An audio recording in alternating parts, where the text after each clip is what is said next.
Chapter 11. Absolutely unbearable. The household adjusted to insufferable happiness with varying degrees of grace. Karlach embraced it immediately. Astarion considered legal action. By the third morning after the rooftop incident, which no one mentioned directly and everyone referenced constantly, the kitchen had become intolerably cheerful. Sunlight spilled across the long table, bread steamed beneath linen cloth, fruit glowed in bowls, tea waited in polished pots, and at the centre of it all sat Gale and Vesta, looking like the sort of people poets lied about. Vesta had one leg tucked beneath her in the chair, hair half pinned and half defiant, absently stealing berries from Gale's plate with the confidence of a woman who had already won. Gale was pretending not to notice while quietly moving the bowl closer to her. Neither seemed aware they were doing it. This was the most offensive part.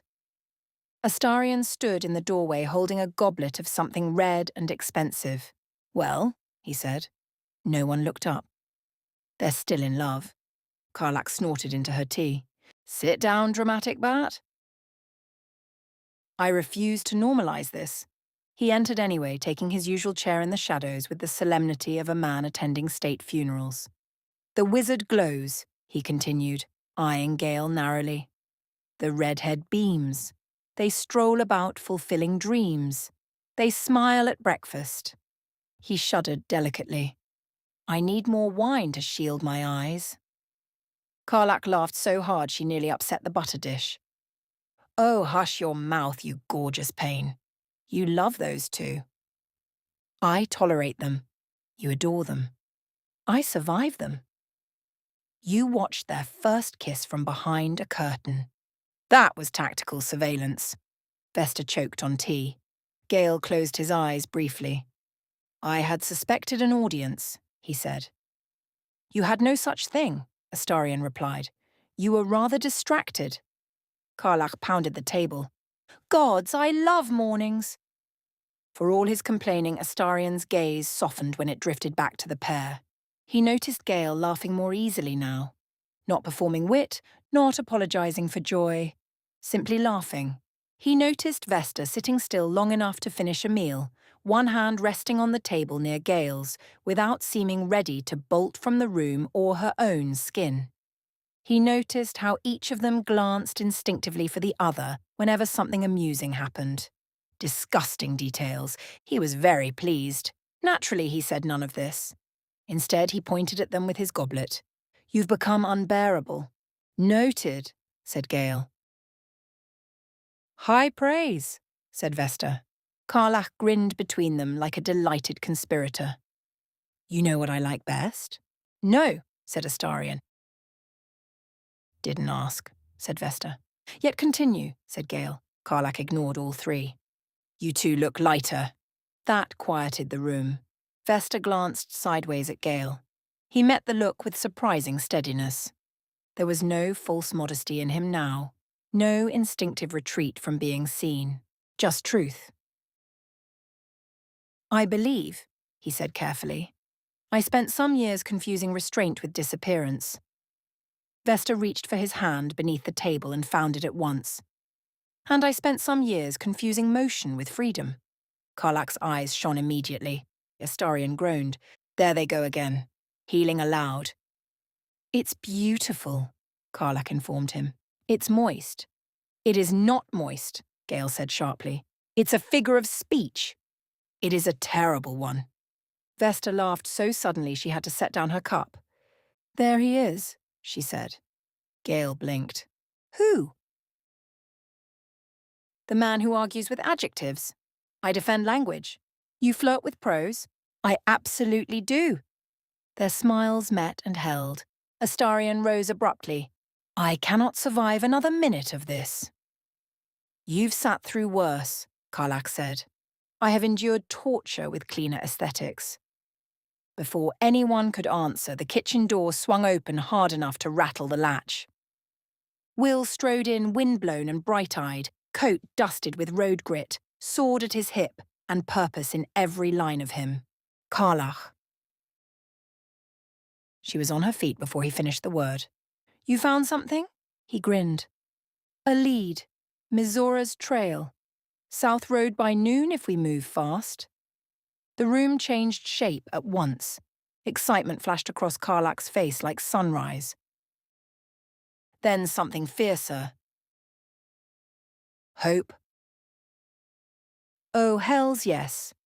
She seized the nearest loaf of bread, bit off half of it, then pointed the rest at Gale and Vesta. No moping while I'm gone. We weren't moping, Vesta protested. No dramatic pining either. We shall endeavour to suffer elegantly, said Gale. Good enough. She rounded the table in 3 enormous strides and crushed Gale into a hug. He wheezed. Then Vesta. She yelped. Then, because fairness mattered, Astarion. He hissed like an offended cat. Unhand me, furnace. Love you too. Karlach grabbed Will's wrist and beamed at them all. We made it out, she said simply. Then she was gone in a storm of boots, laughter, and imminent violence. The kitchen felt larger after she left. Quieter too. Will's departing call echoed faintly down the path. Astarion sat back down, smoothed his sleeves, and sighed. Well? No one interrupted. It appears everyone is becoming insufferably purposeful. You could join us, said Vesta. And in what? Emotional transparency? In breakfast. He considered the table. Tempting, but I think I shall do the generous thing and vanish. How noble, said Gale. I know. He moved toward the door, then paused. For once, when he looked back, the wit did not arrive first. You both look alive, he said. The room stilled. Astarion made a face as though disgusted by his own sincerity. Try not to ruin it. Then he slipped out into the shadows. Silence settled in his wake. Vesta looked at Gale. Well, she said softly, your friends are odd. My standards have collapsed entirely. She smiled. Good. He rose and offered her a hand. Walk with me? She took it, always more quickly now. They crossed through the garden where dew still clung to the herbs, up the narrow stair, and onto the rooftop terrace where the city stretched bright beneath the waking sky. The chairs waited. The telescope gleamed. Somewhere below, life continued in all its noisy insistence. Up here, the air felt newly made. Vesta moved to the parapet and looked out across the rooftops. No fires to fight, she said.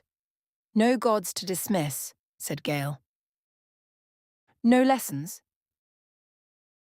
He stepped beside her. Oh, I've several in mind. Dangerous answer. I've been told. She turned toward him. There was laughter in her face now where once there had only been speed. There was peace in his where once there had only been caution. He touched her cheek. She leaned into it without thinking.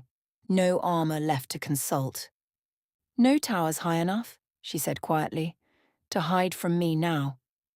No roads long enough, he answered, to take you from me. That sounds threatening. It was intended romantically. Acceptable then. She kissed him first. He answered like a man who had learned at last not to hold joy at arm's length. When they parted, the morning had only brightened. The future lay before them, unfinished, uncertain, vast. And together, they stepped into it. Well, they're still in love. How absolutely unbearable!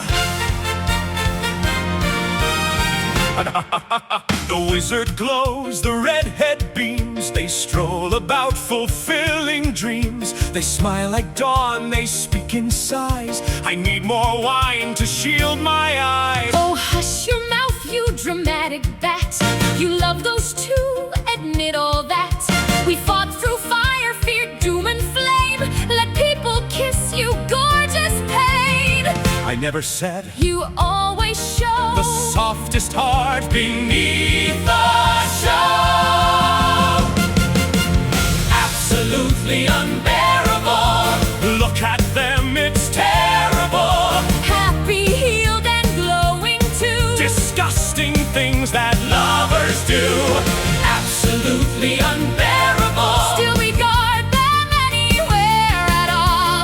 Raise a glass. Begin the cheer. We made it out, and we are here. I may have learned to trust the flame. I may have learned to use my aim. You shook the stars I organized. You taught my chaos how to rise. And somehow through the sparks and scars, we built a home beneath the stars. I hate this growth. He means he's proud. Say it once and say it loud. Absolutely unbearable. Look at them, it's terrible. Laughing like the world is new. Honestly, I hate them too. Absolutely unbearable. Still we guard them anywhere at all. Raise a glass. Begin the cheer. We made it out, and we are here. I remain flawless through the ordeal. You scream 3 times. Twice be real.